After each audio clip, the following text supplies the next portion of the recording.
Assalamualaikum warahmatullahi wabarakatuh. Waalaikumsalam warahmatullahi wabarakatuh. Halo sedulur semua, kembali lagi di channel HMPS PAI UIN Sunan Kudus. Nah, ini merupakan salah satu program kerja dari Departemen Kominfo yang bekerja sama dengan Living Book Podcast Perpustakaan UIN Sunan Kudus.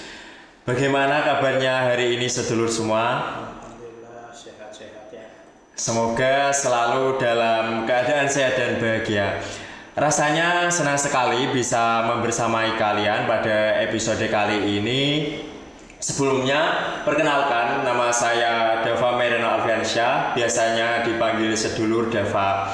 Nah, hari ini kita akan ngobrol tentang sesuatu yang sangat dekat dengan kehidupan kita, yaitu PAI atau Pendidikan Agama Islam. Sesuai yang kita ketahui bahwa PAI itu bukan hanya sebagai mata pelajaran di dalam kelas saja, tetapi ilmu yang memahami dalam atau membimbing kita dalam kehidupan sehari-hari. Nah, di sini ada tema yang sangat menarik, yaitu mahasiswa PAI sebagai agen perubahan di era digital. Nah, kita sebagai mahasiswa PAI atau Pendidikan Agama Islam, tentu kita mempunyai tanggung jawab yang bukan hanya untuk belajar atau memahami nilai-nilai Islam saja, tetapi bagaimana kita menjadi pelopor di tengah kehidupan masyarakat. Nah, bagaimana sebenarnya peran mahasiswa PAI ini yang di era digital yang semakin berkembang sangat cepat? Apakah kita sudah benar-benar mampu menjadi agen perubahan yang kita harapkan?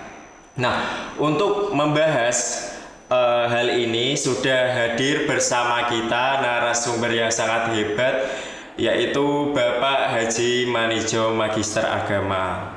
Nah, beliau ini adalah selaku Ketua Program Studi Pendidikan Agama Islam UIN Sunan Kudus. Nah, langsung saja kita sapa. Assalamualaikum Bapak, bagaimana kabarnya hari ini? Waalaikumsalam warahmatullahi wabarakatuh. Selalu baik ya. Alhamdulillah. Sebelumnya saya mengucapkan terima kasih kepada Bapak yang sudah meluangkan waktunya untuk hadir bersama kami di podcast kali ini. Ya. Nah, Bapak, sebelum masuk ke pembahasan utama, mungkin bisa diceritakan sedikit bagaimana awalnya Bapak ini bisa terlibat di Prodi PAI UIN Sunan Kudus, dan apa yang membuat Bapak tertarik dengan dunia pendidikan Islam ini? Ya, baik. Saya itu terlibat di PAI ini sudah semenjak saya masuk di sini tahun 2004 ya. Tahun 2004 dulu namanya masih STAIN Kudus. Memang dari awal keilmuan saya itu di PAI. Jadi background saya adalah saya dulu kuliah S1 di Fakultas Tarbiyah jurusan PAI YIN Sunan Kalijaga dulu ya, kalau sekarang UIN Sunan Kalijaga Jakarta. Terus memang karena sudah masuk ke pendidikan terutama di PAI, saya meneruskan di S2 juga di ilmu tarbiyah atau di studi Islam. Pada saat itu saya masuk di Pendidikan Agama Islam dan konsentrasi, kebetulan saya mengambil di sejarah peradaban Islam, sehingga ketika saya ingin mengabdikan ilmu tentunya di fakultas-fakultas ketarbiahan. Dan ketika di PAI ini mengalami pasang surut karena dulu tuh dosennya Mas Jiki. Yeah. Jadi saya itu di PAI ya mulai awal sampai hampir 5 tahunan gitu. Terus mengalami perubahan, disebar, dan saya pernah didakwa, kemudian akhirnya dikembalikan lagi ke PAI. Jadi dunia ke-PAI-an bagi saya itu ya sudah dari awal sehingga pendidikan ini digeluti ya dari awal, bahkan mendarah daging, sehingga apa yang muncul bahkan apa yang berkembang di PAI insya Allah selalu mengikuti dan memang ada di dalamnya, sehingga PAI baik itu di UIN Sunan Kudus maupun di Yogyakarta maupun di Wali Songo itu. Bahkan untuk S3-nya ini juga saya mendalami di studi Islam, khususnya di ke-PAI-an. Saya mengambil di bidang ke PAI terutama di hubungan ya. Jadi pada saat PAI diciptakan pada anak, yaitu pada awal-awal terutama adalah di madrasah diniyah, itu menarik bagi saya karena setelah itu pengembangan menurut saya. Jadi PAI bisa diajarkan di madrasah diniyah itu adalah bagian yang paling fundamental, paling dasar. Sehingga saya menekuni di bidang itu, sehingga ada proses yang sangat menarik, yaitu transformasi keilmuan dari seorang kiai terhadap anak-anak yang masih notabene-nya bersih, sehingga PAI bisa maju dan tidak menurut saya sangat tergantung pada madrasah diniyah yang saat itu memang banyak dikelola oleh para kiai. Ini penekanan saya, sehingga PAI itu betul-betul dari dasar. Sedang di perguruan tinggi ini saya juga senang di dunia pendidikan yang terutama berkaitan dengan asas-asas pendidikan Islam. Jadi berbagai hal yang bisa saya gunakan seperti perkembangan masyarakat yang tentunya bisa dijadikan sebagai sumber materi dari kurikulum ke-PAI-an, terutama adalah hal-hal yang sudah berkembang dan sudah dicetuskan oleh para ulama, para kiai yang dahulu, dan kita bisa mengembangkan, terutama nanti gaya PAI saya sebagai kapro di sini pun tidak terlepas dari latar belakang yang saya senangi itu tadi. Gitu. Oke, menarik sekali ya Bapak. Nah, kalau bicara soal prodi PAI, tentu itu kan punya arah dan tujuan yang jelas. Mungkin bisa diceritakan sedikit visi dan misi prodi PAI di UIN Sunan Kudus itu apa? Ya, karena PAI yang ada di UIN Sunan Kudus ini hanya bagian dari Fakultas Tarbiyah, dan Fakultas Tarbiyah adalah bagian dari UIN Sunan Kudus. Jadi visi misinya ini tidak bisa lepas dari visi misi universitas. Jadi kita ingin mengembangkan ilmu Islam terapan yang tentunya adalah melalui prodi PAI. Jadi kita akan menjadi prodi yang unggul dalam ilmu-ilmu Islam terapan. Ini memang beda dengan mungkin universitas lain, karena kepaian di UIN Sunan Kudus itu mau tidak mau memang harus mengacu pada ilmu Islam terapan. Ini yang sering dipahami oleh orang-orang, terjadi kekeliruan karena Islam terapan yang ada di Indonesia, terutama di kurikulum Kementerian Agama, sehingga nanti muncul kata-kata ilmu terapan, itu sebenarnya berbeda sekali. Kalau menurut dari Profesor Muslim Abdul Qadir, Islam terapan sendiri adalah justru mengkaji Al-Quran. Dari kajian Al-Quran, kajian hadis, bahkan kaul-kaul sahabat yang terdekat dengan Nabi, itu dijadikan sebagai dasar utama untuk membuahkan sebuah teknologi keberagamaan. Dalam hal ini PAI ya teknologi keberagamaan PAI. Ini yang sangat fundamental. Yang kedua adalah PAI memang mempunyai tujuan. Tujuan utama PAI adalah pengemban tugas utama memang mengantarkan mahasiswa menjadi tenaga ahli pendidikan yang profesional. Jadi pendidik-pendidik yang ada di wilayah Kudus dan sekitarnya ini memang harus ada regenerasi. Nah, orang-orang yang sekarang menjadi guru itu tidak selamanya, pasti akan ada batas waktu, sehingga mereka otomatis pensiun, dan setelah pensiun akan diganti oleh yang muda. Nah, perkembangan yang muda ini tentunya juga tidak bisa lepas dari pengalaman ketika kuliah, terutama juga terhadap perubahan-perubahan generasi, perubahan zaman, sehingga PAI memang mengalami perubahan ke arah sana. Yang dulunya umpamanya PAI kembali kepada Al-Quran dan Hadis, ya sekarang sudah mulai menambah kepada ilmu-ilmu yang di luar Al-Quran Hadis yang sudah berkembang di Barat. Dan yang ketiganya memang mempunyai tujuan selain menjadi guru, kita juga ingin mencetak menjadi edupreneur. Jadi kita sadar betul bahwa tidak selamanya orang itu suka menjadi guru walaupun sudah masuk di PAI. Sehingga jiwa-jiwa yang memang sudah tumbuh dari orang-orang yang sudah bergerak di bidang ke-PAI, terutama adalah edupreneur, ya mereka akan melakukan itu. Nah, kami pun kemudian ada beberapa mata kuliah yang memang mengarahkan ke situ. Contohnya umpamanya ada kata-kata entrepreneurship.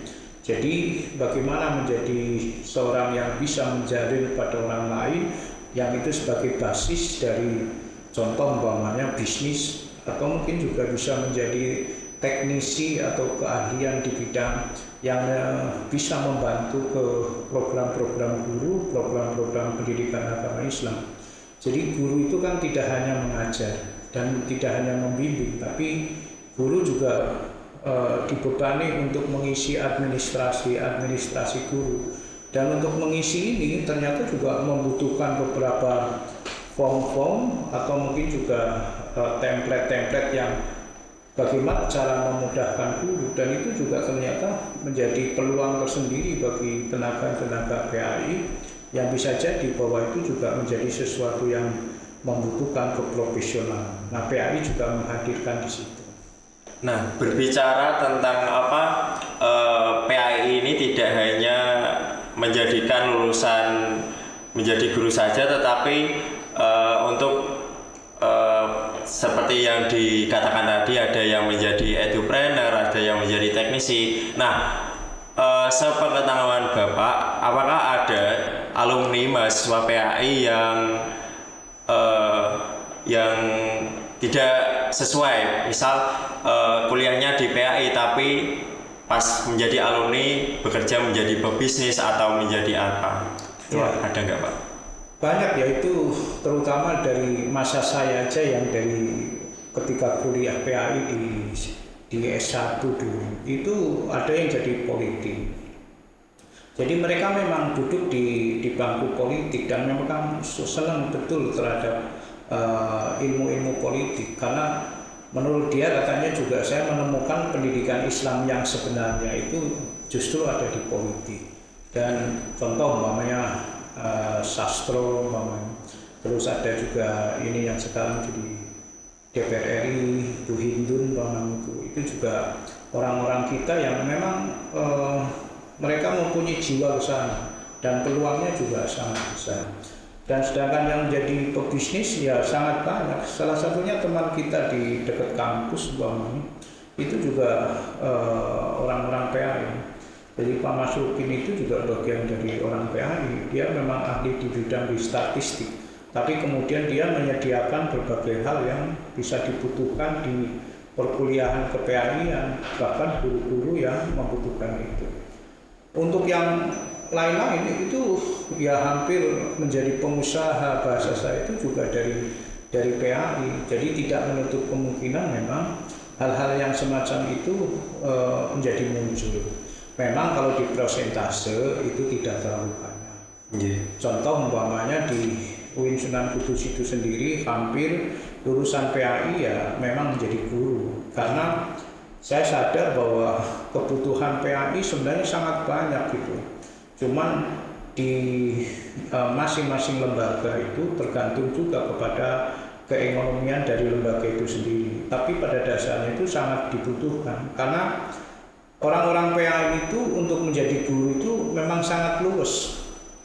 Jadi tidak diragukan lagi, karena memang dari awal itu sudah dibentuk jiwanya itu menjadi jiwa guru.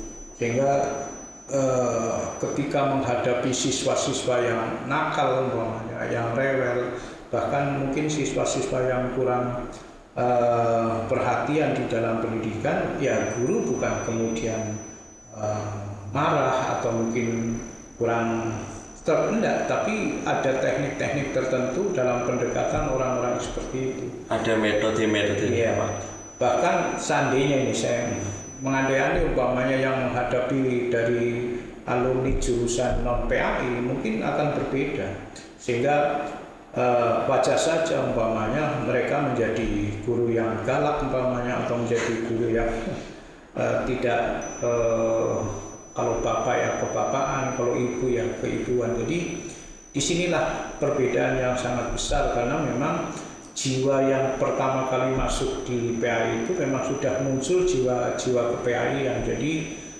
kebapaan, keibuan yang selalu mengayomi terhadap siswa, bahkan bisa memahami apa yang menjadi kebutuhan siswa, itu menurut saya lebih besar ada di PAI. Nah, bisa kita ketahui ya bahwa mahasiswa PAI itu bisa dilihat dari wajah-wajahnya itu nggak ada yang galak-galak. Jadi ini nggak akan menakutkan siswa lah. Jadi ini siswa itu nggak akan takut pada guru-guru PAI gitu. Bahkan mungkin bisa saya tambahkan ya, orang-orang PAI pertama kali masuk di PAI itu kan kelihatan sekali itu. Coba sepatunya juga pasti sudah sepatu model guru, celananya juga udah celana model guru, terusan rok bagi perempuan juga sudah rok yang sudah model guru, bajunya juga ada model. Jadi umpamanya saya bandingkan dengan teknik, orang-orang teknik itu udah berbeda. Jadi masuk saja umpamanya kok pakai celana kasual atau mungkin celana yang kayak dipakai guru, itu ya mungkin sedikit dimarah gitu. Oh, kayak guru aja gitu. Tapi ini menarik itu. Jadi jiwa itu memang sudah melekat sejak awal dia masuk di PAI, sehingga tidak perlu ada aturan bahwa anak PAI harus memakai sepatu dan sebagainya. Sudah dengan sendirinya sudah pakai sepatu. Rambut umpamanya, model rambut tidak usah diatur-atur, umpamanya rambut anak-anak PAI itu harus pendek, umpamanya tidak boleh panjang, ya kan tidak perlu ada aturan, itu juga sudah dengan sendirinya. Apalagi berkaitan dengan baju, kemudian buku-buku yang itu dengan sendirinya itu. Maka menurut saya memang sudah ketika dia milih PAI itu sudah jiwanya memang di situ. Nah, lanjut ke pertanyaan selanjutnya, Pak. Sekarang kan ini banyak mahasiswa yang fokus di akademik saja, seperti fokus di nilai, fokus di IPK dan sebagainya. Tapi di sisi lain itu kadang lupa dengan peran sosialnya. Nah, menurut Bapak, bagaimana menjaga keseimbangan antara menjadi akademisi yang baik atau mahasiswa yang baik dan tetap aktif berperan di masyarakat? Ya, ini menurut saya sangat penting, yang sering saya obrolkan dengan beberapa pihak, terutama juga dengan dosen-dosen yang lain. Jadi itu menurut saya harus, bahasanya harus ada di tempat luar. Karena kedewasaan itu bisa tumbuh bukan hanya karena PAI, tapi juga bisa tumbuh mungkin karena organisasi, mungkin juga tumbuh karena adanya pertemanan, adanya entrepreneur dengan yang lain dan lain sebagainya. Menurut saya orang-orang yang menjadi orang-orang di PAI itu pasti kalau masih kuliah ya salah satunya menjadi aktivis. Karena dia akan menemukan ilmu-ilmu yang berbeda dari sana. Bagaimana cara memimpin, bagaimana cara mengatur orang, bagaimana cara menghadapi orang. Itu di ke-PAI kan tidak ada. Adanya kan bagaimana profesionalisme guru, kemudian bagaimana cara menghadapi murid dengan murid yang dihadapi itu dalam psikologi perkembangan, masuk di perkembangan mana. Tapi kalau dalam dunia sosial yang lebih luas, itu memang menurut saya diwajibkan. Apalagi nantinya seorang guru itu tidak hanya menjadi tokoh di dalam kelas, bukan hanya tokoh di dalam sekolah, bukan hanya tokoh di dalam madrasah, tapi juga menjadi tokoh di masyarakat. Dan ini ketika di PAI memang tidak banyak diajari kecuali di sosiologi pendidikan. Itu pun hanya di wilayah-wilayah madrasah, sedangkan dia di masyarakat tidak ada. Maka ini yang sering saya tekankan kepada teman-teman dan bahkan mahasiswa di PAI, itu jangan hanya kuliah pulang, tetapi carilah ilmu yang di luar itu. Ini sering saya tekankan ya. Karena sering saya bicara contoh umpamanya dalam ilmu tafsir umpamanya. Ilmu tafsir ini menurut saya itu di PAI hanya sedikit, yaitu tentang hadis-hadis arba'in umpamanya atau tentang ayat-ayat tarbawiyah. Tapi secara umum di situ tidak diajarkan. Contoh yang diajarkan tentang ilmu tafsir menggunakan pendekatan dari luar umpamanya tentang hermeneutik itu tidak ada. Terus yang kedua umpamanya tentang sosial, kita tahu bahwa ada teori-teori perubahan sosial yang kita harus bisa memahami dari berbagai tokoh, itu juga kita tidak mengajarkan, hanya sekelumit aja. Nah ini di tempat lain dijadikan sebagai mata kuliah pokok yang tentunya mempunyai daya dobrak yang sangat tinggi ketika di masyarakat. Nah, orang-orang PAI menurut saya sudah menekankan lagi sangat penting untuk menguasai ilmu-ilmu yang ada di luar itu, yang tentunya itu sangat membantu dan kontribusinya terhadap PAI sangat besar. Seorang guru yang mempunyai keilmuan lebih lengkap itu biasanya guru yang hebat, guru yang mempunyai wibawa besar. Tapi ketika guru hanya mempunyai keilmuan yang sedikit atau bahkan hanya kePAI-an, itu besok ketika bekerja tidak seindah dan tidak sehebat orang-orang tadi.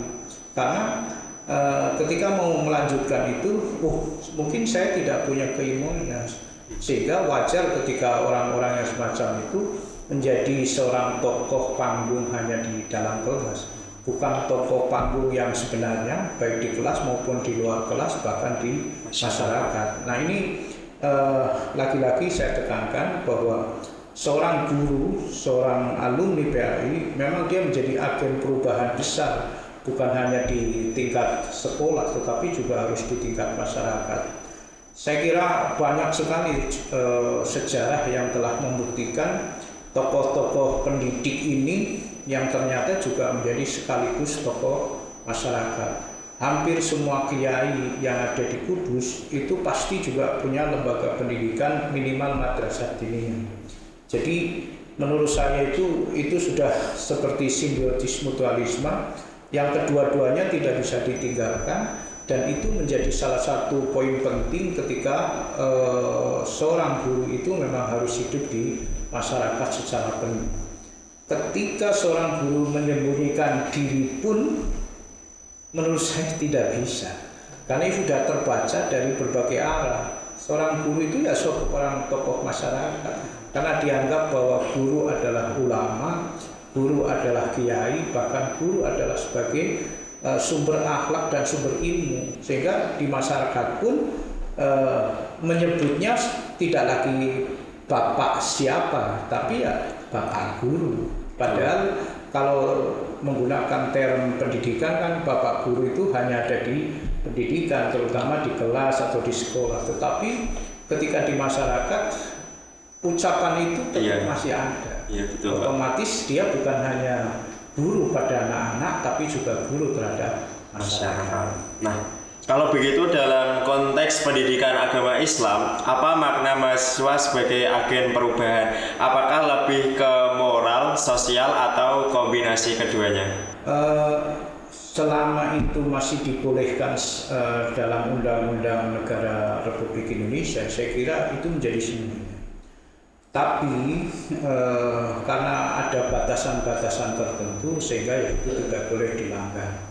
Contoh umpamanya, walaupun menjadi agen perubahan di masyarakat, apabila memang itu sudah masuk wilayah-wilayah politik ya tidak boleh, walaupun itu masih jadi mahasiswa atau bahkan kalau sudah jadi guru itu apalagi tidak boleh, karena guru itu netral dan guru itu tidak boleh masuk di wilayah-wilayah politik. Tetapi dari sisi semuanya itu menurut saya memang menjadi agen perubahan semuanya.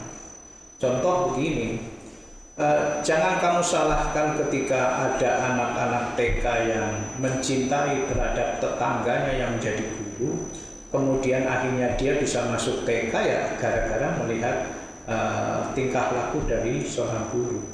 Atau mungkin juga guru tersebut menjadi salah satu pembimbing, ya, pembimbing cerminan. Jadi ada guru yang menjadi tempat untuk bertanya oleh masyarakat.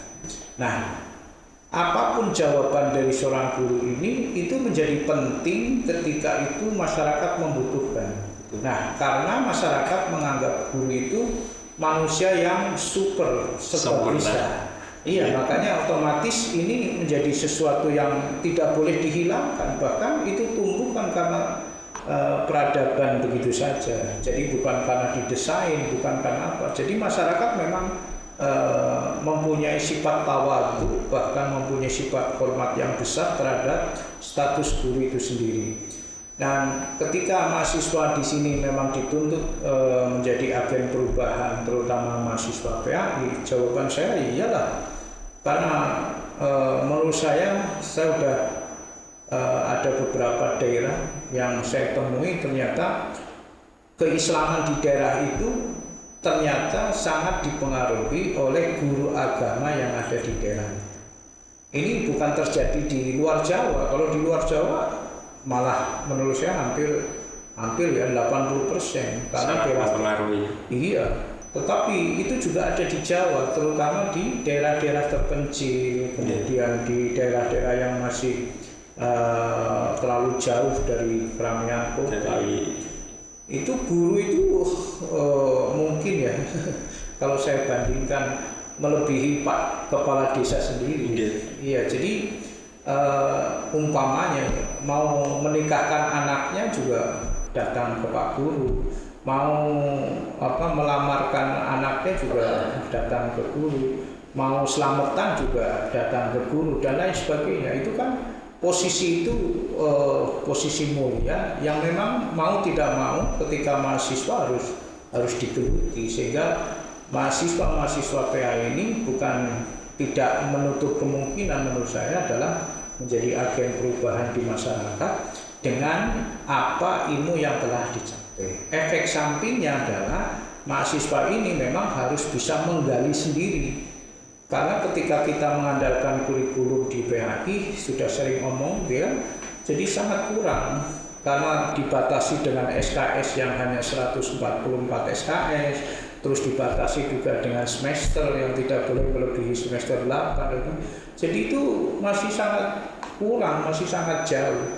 Nah, untuk bisa melengkapi itu ya memang disediakan seperti umpamanya organisasi di dalam ada HMPS, kemudian ada organisasi intra, mungkin ada beberapa HMPS atau mungkin organisasi UKK yang lain, bahkan mungkin juga menggunakan yang ekstra yang ada di intern itu, bahkan mungkin lebih ekstra lagi masuk lembaga-lembaga keagamaan yang ada di masyarakat. Nah, itu kan menjadi kayak beban sosial ya Pak, kan seorang guru di tengah masyarakat itu seperti yang dijelaskan tadi, guru itu sebagai kayak superhero di tengah-tengah masyarakat. Nah, itu bagaimana Kak? Itu kan kayak menjadi beban sosial. Kalau guru itu tidak berkompeten, itu kan sangat ya mempengaruhi psikisnya mungkin. Ya, yang pertama saya jawab secara umum dulu ya. Jadi begini, tidak ada sesuatu yang di dunia ini tuh sifatnya hanya satu. Pasti mempunyai dua mata ya. Satu sisi pasti ke kiri, satu sisi ke kanan, atau satu sisi negatif ya, satu sisi positif. Kalau mau jadikan beban, ya beban karena belajarnya lebih banyak, mungkin istirahatnya juga kurang dan lain sebagainya. Orang lain bisa santai mungkin, atau mungkin kita malah justru masih mengkaji, masih membangun relasi, bahkan kesana kemari masih mencari keilmuan dan sebagainya. Tetapi, nah ini penting menurut saya, tetapi ketika orang-orang tersebut memandang ke depan dan itu sadar bahwa itu adalah bagian dari sisi kehidupan yang tidak bisa dibuang, itu juga menjadi sebuah kenikmatan tersendiri. Sehingga saya lihat dari mahasiswa PAI yang sudah di atas semester 8 atau mereka yang sudah mendekati lulus, mereka saya lihat lebih enjoy karena dengan sadar masuk pondok pesantren karena masih kurangnya keilmuan, mereka juga sadar umpamanya masuk di kursus umpamanya atau mungkin di kursus bahasa Inggris, ada kursus mungkin di kaligrafi dan sebagainya. Nah, ini menandakan orang tersebut adalah ada kesadaran besar bahwa kesibukan yang tidak bisa ditinggalkan di masyarakat itu karena melihat masa depan. Sehingga ketika itu dianggap beban, monggo, tetapi menurut saya itu tidak sama sekali. Dari beberapa dosen PAI yang ada di sini, semua pasti mempunyai itu semua. Jadi ya nanti pasti juga akan bergulat di NU, mungkin di Muhammadiyah, atau mungkin juga masih di organisasi lain. Itu kan tidak lain karena dulu ketika kuliah itu memang mempunyai sifat kekurangan yang ditutupi dengan kegiatan-kegiatan baik mungkin di dalam maupun di luar itu tadi. Kan bayangkan seandainya di pondok umpamanya kuliah pagi, sore di pondok sampai malam, kan hampir seolah-olah tidak mempunyai waktu. Tetapi ketika dia nanti sudah lulus dan sebagainya, mereka seperti mempunyai amunisi tambahan yang ternyata itu bisa dibutuhkan di dalam perubahan sosial, terutama mungkin di kekuatan-kekuatan keagamaan yang dibutuhkan masyarakat, seperti umpamanya baca Al-Quran, kemudian baca Al-Berjanji, kemudian juga di tahlil atau bahkan mungkin untuk memimpin ziarah kubur dan sebagainya. Itu kan hasil dari kerja keras waktu mudanya, maksudnya salah satunya dari mahasiswa itu saya kira. Nah, sebelum kita akhiri, mungkin Bapak bisa memberikan pesan-pesan kepada mahasiswa PAI agar tidak hanya menjadi seorang akademisi, tetapi juga mampu menjadi agen perubahan yang membawa manfaat bagi masyarakat. Ya, ini sangat penting ya. Sering saya omongkan, bahkan pesankan kepada anak-anakku semuanya yang ada di wilayah-wilayah ketakbiahan khususnya PAI atau mungkin mahasiswa yang ada di UIN Sunan Kudus. Jadi UIN Sunan Kudus anggap saja sebagai keluarga besarnya. Nah, namanya keluarga besar itu pasti mempunyai simbiosis mutualisme antara satu prodi dengan prodi lain, atau mungkin juga dari fakultas satu ke fakultas lain. Nah, awal-awal sering saya ngomong, banyak yang tidak ada mata kuliahnya di KPAI-nya, tapi itu ada di jurusan lain. Padahal itu sangat dekat, tidak berbiaya, dan itu bisa dimanfaatkan yang menurut saya sangat luar biasa. Contoh di Fakultas Tarbiyah itu kan ada 9 prodi. 10 Pak. Mau 10 ya. Nah itu kenapa tidak dibuatkan simbiosis mutualisme? Contoh namanya orang PAI kan juga tidak banyak mengetahui tentang tumbuhan. Itu kan bisa bekerja sama dengan biologi yang mempunyai keilmuan itu. Contohnya saya umpamanya saya kalau memberikan ceramah atau mungkin khotbah di Jumat itu, saya tidak pernah mengambil ilmu-ilmu dari fikih atau mungkin dari hukum. Saya sering mengambil ilmu-ilmu sains. Jadi salah satunya umpamanya kenapa Allah itu menciptakan segala sesuatu berasal dari air. Nah, otomatis itu kan menjadi menarik, apa sih air? Kemudian kenapa kok tumbuhan ketika harus disiram Dan ketika siramannya itu menggunakan air biasa, air sumur, itu tidak sehebat ketika dengan air hujan. Berarti kan ada apa dengan air hujan dan sebagainya. Nah, ketika saya mempelajari itu, ternyata itu juga ada di Al-Quran. Berarti kan ada simbiosis mutualisme. Sisi yang lain lagi umpamanya ada matematika. Kita kan juga punya prodi matematika.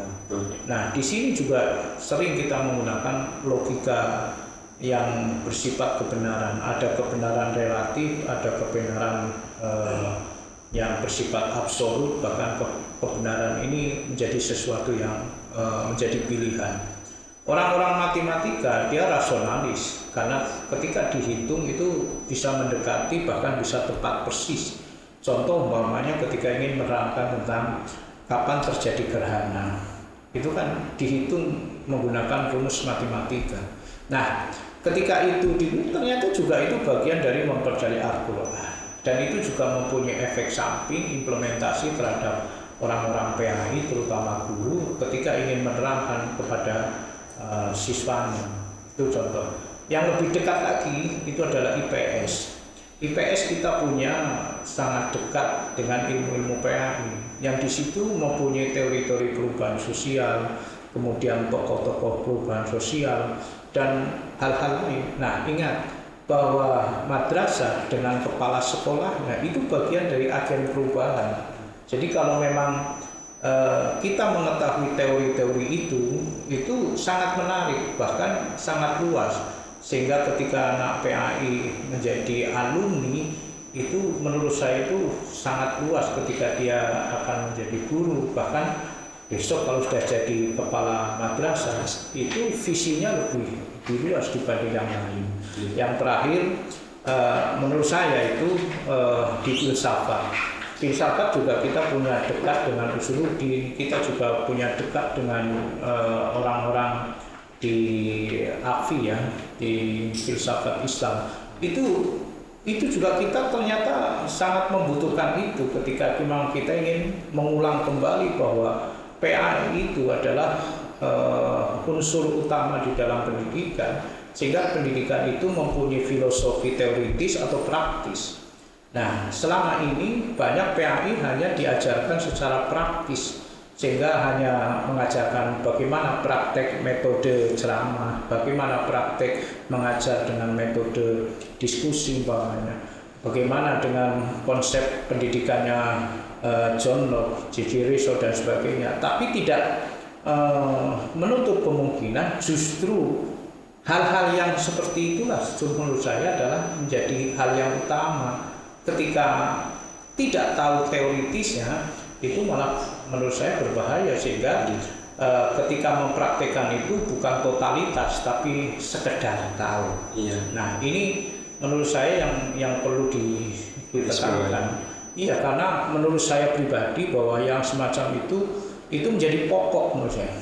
Sudah banyak teman-teman di PA itu yang mengangkat ini dengan judul-judul yang menurut saya sangat menarik. Contoh umpamanya relasi kepala madrasah terhadap guru PAI, itu seperti apa? Itu kan ilmu sosial yang kita gunakan selama ini tidak pernah tersentuh, karena banyak guru yang tidak tahu tentang hubungan kepala sekolah dengan guru, tapi setelah kita tahu teori itu ternyata juga mempunyai hal yang menarik. Contoh kecil lagi umpamanya banyak guru yang kemudian mengalami kesulitan ketika ingin menentukan kebijakan yang mau diberikan kepada siswa. Nah, akhirnya menunggu terhadap kepala madrasah. Nah, kepala madrasah menurut dia adalah sudah diberikan kepada guru itu sendiri. Jadi saling menunggu inilah menurut saya yang tidak pas, sehingga di sini menjadi menarik untuk melihat sosok sebagai kepala madrasah dalam perubahan di dalam pendidikan madrasah, katakanlah mungkin madrasah tingkat MTS itu menjadi berbeda. Tetapi kalau memang dia tahu tentang itu, dia akan memutuskan, bahkan relasi ini akan dibangun dengan hebat sehingga madrasah itu cepat majunya dibanding dengan yang lain. Saya kira itu ya. Wah, kita kasih aplaus dulu kepada narasumber kita yang sangat inspiratif dan sangat hebat. Kita kasih tepuk tangan. Oke, Masya Allah, luar biasa sekali ya. Banyak sekali hal yang bisa kita pelajari pada podcast kali ini. Bersama Bapak Manijo, kita jadi tahu bahwa mahasiswa PAI itu tidak hanya sebagai hanya unggul di bidang akademik saja, tetapi juga harus menjadi peran sosial dan semangat perubahan di masyarakat, apalagi di era digital ini. Terima kasih banyak Bapak-bapak dan Sama-sama. inspirasinya hari ini. Semoga apa yang disampaikan bisa menjadi motivasi bagi mahasiswa PAI untuk terus belajar, berkontribusi, dan membawa perubahan yang positif. Untuk sedulur semua, terima kasih sudah menyimak podcast sampai selesai. Jangan lupa untuk terus menyaksikan episode selanjutnya yang tidak kalah menarik dengan tema hari ini. Wassalamualaikum warahmatullahi wabarakatuh. Sedulur